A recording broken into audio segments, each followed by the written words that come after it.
آپ کے سامنے کل جو ایک پریس کانفرنس کی گئی 8 مئی کو، تو جو 9 مئی کے اوپر جناب عالی نے خود پریس کانفرنس کی تھی، لیکن اس دفعہ یہ 3 لوگ بھجوائے گئے، یہ ٹاؤٹس بھجوائے گئے کہ آپ جائیں اور جا کر ان کا دفاع کریں۔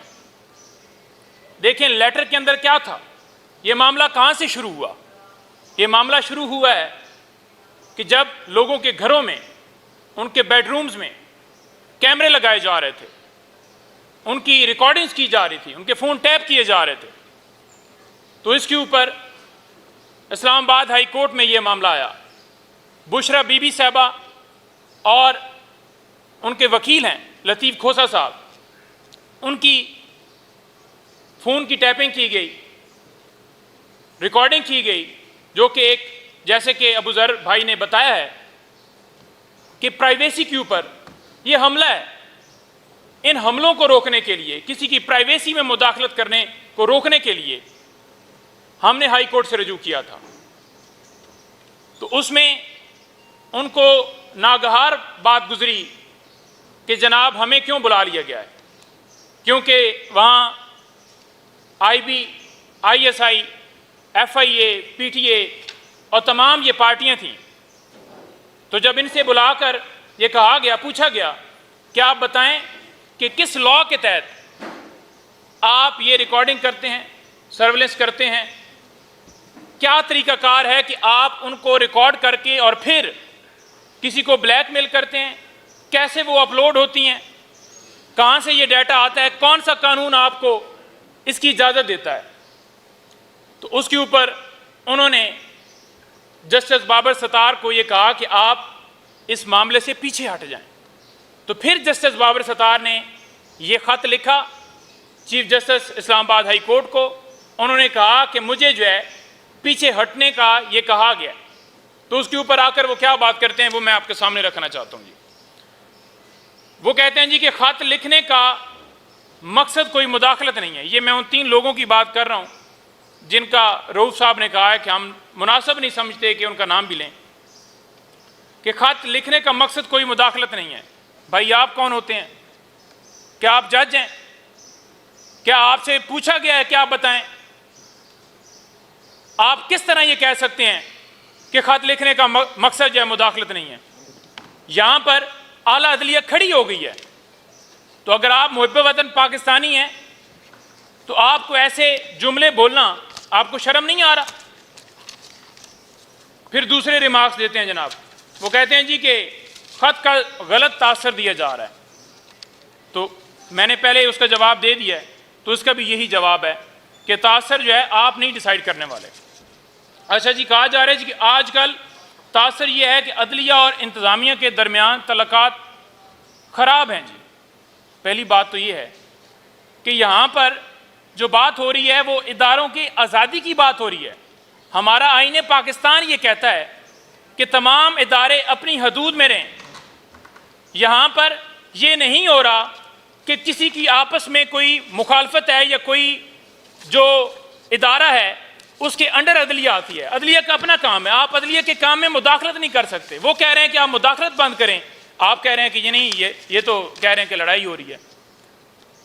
اچھا، اس کے ساتھ ساتھ یہ کہہ رہے ہیں کہ ریاست کے حساس معاملات ہوتے ہیں۔ ہم بھی کہتے ہیں جی کہ بالکل حساس معاملات ہوتے ہیں، لیکن کیا یہ معاملات حساس ہیں کہ آپ کسی کے بیڈ روم کے اندر کیمرے لگائیں، ان کی ویڈیو بنائیں، پھر انہیں بلیک میل کریں، ان کے بینوئی کو اٹھائیں، اتنا اس کے اوپر پریشر ڈالیں جج کے اوپر کہ وہ ہاسپٹل میں داخل ہو جائے؟ پھر کہا جا رہا ہے جی کہ جو سیکیورٹی یا اسٹیبلشمنٹ کے کسی افسر نے براہ راست رابطہ نہیں کیا۔ اب اس بات کے اوپر میں یہ کہوں گا کہ انہوں نے یہ بات ایڈمٹ کر لی ہے کہ رابطہ کیا گیا ہے۔ انہوں نے بات یہ ایڈمٹ کر لی ہے کہ رابطہ کیا گیا ہے، ہمارے ذریعے کیا گیا ہے، انہوں نے ڈائریکٹلی نہیں کیا۔ تو آپ کون ہوتے ہیں یہ کہنے والے کہ جناب اس معاملے سے پیچھے ہٹیں؟ کیونکہ یہ آ کر ایک غلط بیانی کر رہے ہیں کہ ہم نے کہا ہے جی کہ ان کیمرہ پروسیڈنگ کی جائے۔ کوئی ایسی بات نہیں ہے۔ اگر ان کیمرہ کی بھی بات ہونی تھی تو کھلی عدالت میں ہونی تھی، جہاں پر دوسری طرف سے بھی موقف لیا جاتا۔ لیکن اس کو غلط جو ہے رنگ اس کا بدلنے کے لیے انہوں نے یہ کہہ دیا جی کہ نہیں جی، انہوں نے آ کر خود نہیں کہا، لہذا میرے ذریعے میسج گیا ہے کہ آپ پیچھے ہٹ جائیں۔ اچھا، ایک اور صاحب تھوڑی دیر پہلے وہ پریس کانفرنس کر رہے تھے، میں اس کا بھی نام لینا نہیں گوارا کروں گا کیونکہ ان تینوں کا نام انہوں نے نہیں مناسب سمجھا، تو اس کا نام میں نہیں لینا گوارا کرتا، کیونکہ جنہوں نے اس کو سینیٹر بنایا ہے، جیسے انوار کاکڑ کا نام آیا ہے تو ساری دنیا کو پتہ ہے کہ یہ کدھر سے نام اس کا آیا، کدھر سے کاکڑ کا آیا، کدھر سے محسن نقوی کا آیا۔ تو یہ کہہ رہا ہے جی کہ آپ بتائیں کہ کس نے آپ کے کام میں مداخلت کی ہے۔ تو یہ اس جو کل والی پریس کانفرنس تھی اس کا بقیہ حصہ جو اس نے آ کر بیان کیا، تو ہم اس کے بیان کی جتنے اس نے بیانات دیے اس کی کوئی ویلیو نہیں رکھتے۔ آخر میں یہ کہوں گا کہ آج سائفر کیس کی اسلام آباد ہائی کورٹ میں سماعت تھی، اور اس کے ساتھ ساتھ آج توشہ خانہ کو جو چوتھا کیس بنایا گیا ہے، حالانکہ قانون یہ کہتا ہے کہ اگر ایک جرم ہوگا تو ایک کارروائی ہوگی، چوتھا کیس سٹارٹ کیا گیا ہے۔ ان نوٹسز کو چیلنج کیا تھا اسلام آباد ہائی کورٹ میں ہم نے، بشرا بی بی صاحبہ اور خان صاحب کی طرف سے، وہ دونوں سماعتیں ملتوی کر دی گئیں۔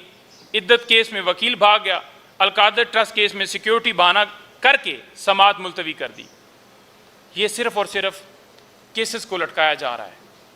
جیسے ابو ذر بھائی نے کہا آرٹیکل 14 جو ہے وہ نکال دیے جائے، تو پھر آرٹیکل 10A بھی نکال دیے جائے کہ کسی کو فیئر ٹرائل جو ہے وہ نہیں دیا جا سکتا، کیونکہ جب آپ ملک کے اندر بیٹھے ہوئے ہیں اور آپ مسند کے اوپر کسی جگہ کے اوپر بھی ہیں، اور اگر آپ کسی عدلیہ کے کسی عہدے کے اوپر بیٹھے ہوئے ہیں، کسی عدالت کے آپ جج ہیں، اور اگر آپ انصاف نہیں دے سکتے تو پھر میرا خیال میں آپ کو گھر چلے جانا چاہیے، پھر آپ کو اس کرسی کے اوپر بیٹھنے کا کوئی مقصد نہیں ہے۔ Thank you. شکریہ جی۔ ایک چھوٹی سی بات میں آج جو کل یہ ریولیشن ہوئی ہے دبئی لیکس کی، اس سلسلے میں بھی کرنا چاہوں گا۔ آپ جو لسٹ ابھی تک شائع ہوئی ہے اگر اس کو پڑھیں تو پاکستانی کمیونٹی جو ہے کمپرائزنگ پالیٹیشنز، ججز، جنرلز، بیوروکریٹس اور بزنس پیپل، سب لوگ، Pakistani community second largest community ہے جس نے پراپرٹیز خریدی ہیں دبئی میں۔ ملک کا تو یہ عالم ہے کہ ہم کشکول لے کے ساری دنیا میں پھر رہے ہیں کہ کوئی ہمارے کشکول میں $1، $10، $20 ڈال دے، اور یہ جو ایلسٹ طریقے سے غیر قانونی اور غیر آئینی طریقے سے حرام کا پیسہ کمایا ہے اس کو لانڈر کر کے یہ دبئی جیسی جگہ میں اور بھی ساری دنیا میں اور جگہوں کے اوپر یہ پراپرٹیز خرید رہے ہیں۔ تو یہ ریاست کے لیے شرم کا مقام ہے، لیکن انفارچونیٹلی جو ریاست اپنا آئین نافذ نہیں کر سکتی، اپنا قانون نافذ نہیں کر سکتی، اور ایک اخلاقیات کی منیمل جو ہے لمٹ اس کو نافذ نہیں کر سکتی، اس کے ساتھ حالت اصل میں یہی ہوتی ہے کہ ریاست کو اپنے ایگزسٹنس کے لیے فائٹ کرنا پڑتا ہے۔ تو پاکستان آج اسی نہج کے اوپر پہنچا ہوا ہے جبکہ یہ اپنی سروائیول کے لیے فائٹ کر رہا ہے، لیکن اس کی اشرافیہ جو ہے وہ مزے کر رہی ہے، کیونکہ اس کے پاس سورسز ہیں اور اس کے پاس اپنی کو میرالٹی نہیں ہے، اور وہ ابو law and every thing else ہیں۔ اس لیے وہ جب چاہتے ہیں جیسے چاہتے ہیں پیسہ بناتے ہیں، اس کو غلط طریقے سے لانڈر کرتے ہیں، دوسرے ملکوں میں بیچتے ہیں اور وہاں لیوش پراپرٹیز خریدتے ہیں جو کہ پھر ان کی اور ان کے اولادوں کے کام آتا ہے۔ تو یہ جہاں ایک لمحہ تشویش تو رہا ہے یہ عرصہ دراز سے، میرا خیال ہے کہ یہ ہمارے لیے سب لوگوں کے لیے سٹیزنز آف دس کنٹری شرم کا مقام بھی ہے کہ ہم جانتے ہوئے بھی اپنی آواز نہیں اٹھانے پا رہے کہ اس قسم کی جو حرکات ہیں وہ اپنے انجام کو پہنچیں۔ پازیٹیو نوٹ کے اوپر میں کنکلوڈ کرنا چاہوں گا۔ میرا خیال ہے کہ اس ملک میں ایک خاموش انقلاب 8 فروری کو آیا تھا، جبکہ شوق ہوا تھا ان طاقتوں کو جو کہ الیکشنز کو انجینئر کرنا چاہ رہے تھے، مینیج کرنا چاہ رہے تھے۔ مینیج تو انہوں نے پھر بھی کر لیا، لیکن وہ اس طریقے سے مینیج نہیں کر سکے جس طریقے سے آئیڈیلی وہ کرنا چاہ رہے تھے۔ تو وہ ایک خاموش انقلاب جو تھا وہ آیا تھا 8 فروری کو، جبکہ اگینسٹ آڈز پاکستان تحریک انصاف کو اتنی سیٹیں ملی جتنی کہ ملی، اور اتنی اور سیٹیں جن کی بارے میں پٹیشنز ہم لوگوں نے مختلف کورٹس آف لا میں بھیجی ہوئی ہیں، اور امید کرتے ہیں کہ وہ بھی ہمیں مل جائے گی in due course of time. اور ایک خاموش انقلاب جو ہے وہ میں آپ دیکھ رہا ہوں کہ اب آ رہا ہے، اور یہ اندر سے انقلاب آ رہا ہے یہ بھی، اور وہ ہے جوڈیشری میں، پاکستان کی عدلیہ میں۔ یہ جج صاحبان نے جو بات کرنی شروع کی ہے اور یہ جج صاحبان نے جو سٹانس لینا شروع کیا ہے حق کے لیے, انصاف کے لیے, قانون کی سپریمیسی کے لیے, آئین کی سپریمیسی کے لیے, I think this is the best possible thing that could have happened in Pakistan. کیونکہ جب آپ عدلیہ کی تاریخ کے اوپر نظر دوڑاتے ہیں تو شاید آپ کو پاکستان کے کرپٹ انسٹیٹیوشنز میں سب سے اوپر ان کا نام جو ہے وہ رکھنا پڑے گا.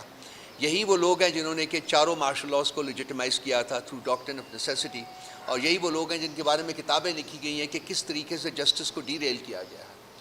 تو آج جہاں ایک طرف جج صاحبان جو ہیں وہ جونیئر جوڈیشری کے ہوں یا وہ ہائی کورٹ سے ہوں یا سپریم کورٹ سے ہوں, آئی تھنک وہ یک آواز ہو کے یہ بات کر رہے ہیں, اور انسان ان کو سن رہا ہے کہ وہ آئین اور قانون کی سپریمیسی چاہتے ہیں, اور اس کے لیے وہ ایک سٹینڈ جو ہے انہوں نے لیا ہے, اور وہ گیون نہیں کر رہے to pressure all kind of pressure that is being exerted of them.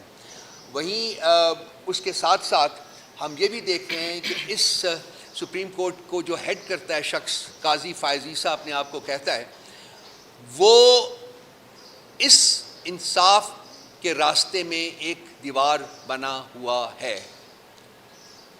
اب ہماری responsibility as a political party یہ ہے کہ ہم ان فورسز کے ساتھ کھڑے ہیں جو کہ آئین اور قانون کی سپریمیسی چاہتے ہیں, اور ہم قاضی فائز عیسیٰ جیسی شخصیات کے بارے میں اور چیف الیکشن کمشنر جیسی شخصیات کے بارے میں ہم حتی الوسع کوشش کریں گے کہ ان کی جو انٹینشنز ہیں آئین اور قانون کو جیپٹائز کرنے کی, فرسٹریٹ کرنے کی, اس کے بارے میں ہماری پولیٹیکل پارٹی پاکستان تحریک انصاف جو بھی رول پلے کر سکتی ہے وہ ہم کریں گے. وی ول گو ٹو دا لمٹ, اور ہم یہ نہیں ہونے دیں گے کہ ونس اگین جب کہ ایک اچھی فیلنگ سی ہو رہی ہے کہ جی پاکستان کی عدلیہ جو ہے وہ اپنے آپ کو آزاد کرنا چاہتی ہے اس قسم کے شکنجوں سے جو کہ جس میں وہ پچھلے 76 سال سے جکڑی رہی ہے, تو اسی عدلیہ کے اندر سے اس کا ہیڈ جو ہے وہ کھڑے ہو کے ان کی ان کوششوں کو جیپٹائز کرنے کی کوشش کر رہا ہے, فرسٹریٹ کرنے کی کوشش کر رہا ہے.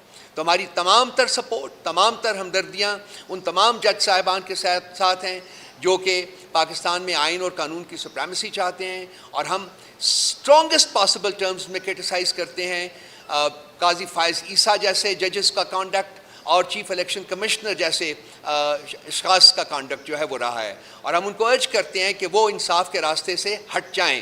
اس ملک کے عوام کو انصاف کی ضرورت ہے, انصاف کا تقاضا کر رہے ہیں, اور جتنی جلدی بھی آئین اور قانون کی سپریمیسی اسٹیبلش ہوگی اتنی جلدی پاکستان کے مسائل جو ہیں وہ ختم ہونا شروع ہوں گے.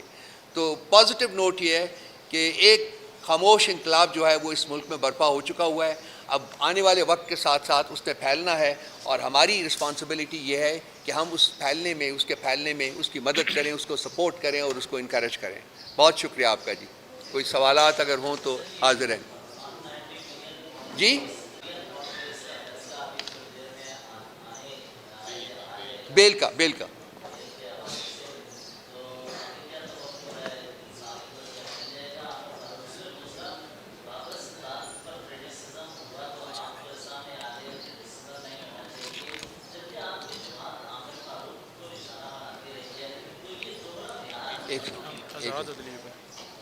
عامر فاروق اور جسٹس بابر ستار کا نام جب ساتھ لیتے ہیں نا تو وہ بیچارہ بابر ستار جو ہے نا وہ پتہ نہیں اس کا کیا حال ہوگا. Babar Sattar is one of the fairest judges that you can come across anywhere in the world, and you have nobody who is more corrupt than the Chief Justice of Islamabad High Court. میں اس کا بھی نام نہیں لوں گا. میرے بھائی یہ عرض ہے, دونوں کو اکٹھا نہ کرو. آپ ایک دوسرے حصے کا جواب چیز ہے, ہم بیٹھ کے ججز کو تھریٹ نہیں کر رہے, ہم ان کے فیصلوں کو اور the way they adopt the procedure اس کو کرٹیسائز کر رہے ہیں. ہم ان کی فیملیز کے بارے میں بات نہیں کر رہے, نہ ان کی فیملی کی ڈیٹیلز لیک کر رہے ہیں میڈیا پہ, نہ ان کو ڈرا رہے ہیں نہ دھمکا رہے ہیں. تو ہماری صرف اپروچ ہے ریگارڈنگ ججمنٹس جو ہیں ان کو ہم لوگ, ہمارا حق ہے, ہم اختلاف کر سکتے ہیں, لیکن ہم نے ججمنٹس مانی.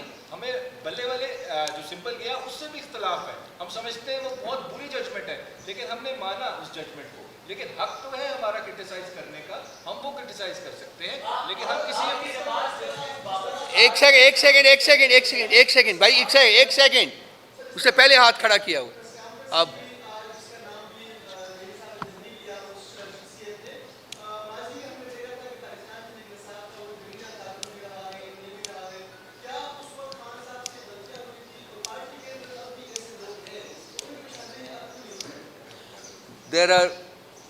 there are things which have to be left in the past.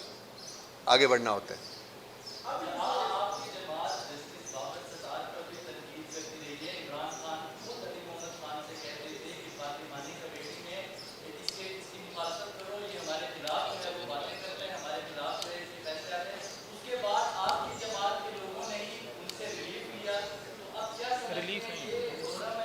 Khan صاحب نے کبھی بابر ستار کے بارے میں یہ نہیں کہا. نو نو نو نو ندیم افضل چاند صاحب کو کوٹ نہ آپ کریں بھائی. دیکھیں آئی ایم سوری, ہیئر سے پہ نہ جائیں. ہیئر سے از نو پروف. خان صاحب نے کبھی کسی جج کے بارے میں بات نہیں کی ہے. اب آ کے یہ جو لوگ جو ان کے ساتھ زیادتی کر رہے ہیں, لگاتار بار بار زیادتی کر رہے ہیں, ان کے بارے میں انہوں نے بات کی ہے. اور وہاں پارٹی نے بھی پوزیشن لی ہے. مثلاً چیف جسٹس آف دی اسلام آباد ہائی کورٹ کے بارے میں ہم بہت لیٹر لکھ چکے ہیں جی کہ آپ اپنے آپ کو خان صاحب کے کیسز سے ریکوز کریں. ہم چیف جسٹس آف پاکستان کے بارے میں بھی یہ خیالات رکھتے ہیں, لیکن اس کی بیسس ہے, ہیئر سے نہیں ہے. پلیز ایک کسی جج پہ کر سکتے ہیں, آپ کا حق ہے, ہمارا بھی حق ہے. میرا ہے ایک لائن ڈرا کرنی چاہیے کہ ہم کسی کی فیملی ڈسکس نہ کریں, ان کو تھریٹ نہ کریں, ان کو ڈرائیں نہ.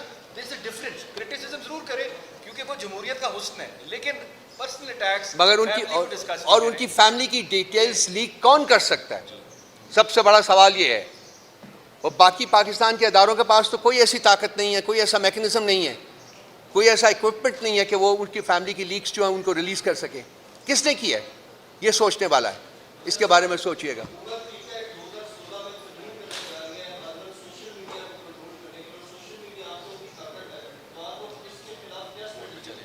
ہم کورٹ میں چیلنج کر رہے ہیں جی. ان تمام چیزوں کو جو ہی سامنے آتا ہے ہم اس کو کورٹ میں لے جائیں گے, اور ہم پوری کوشش کریں گے جو ہمارے پاس ہے پارلیمنٹ کے اندر, پارلیمنٹ کے باہر, کہ ہم یہ کام نہ ہونے دیں. یہ آزادی کو سلب کرنے کا جو ایک ٹرینڈ چل پڑا ہوا ہے, یہ میرا خیال ہے کہ انتہائی مذکّر خیز بھی ہے آن دا ون ہینڈ, اور انتہائی کنڈیمنیبل ہے آن دی ادر ہینڈ. تو اس کے خلاف ہم سب یکجا ہو کے آپ کے ساتھ مل کے بات کریں گے انشاءاللہ تعالی.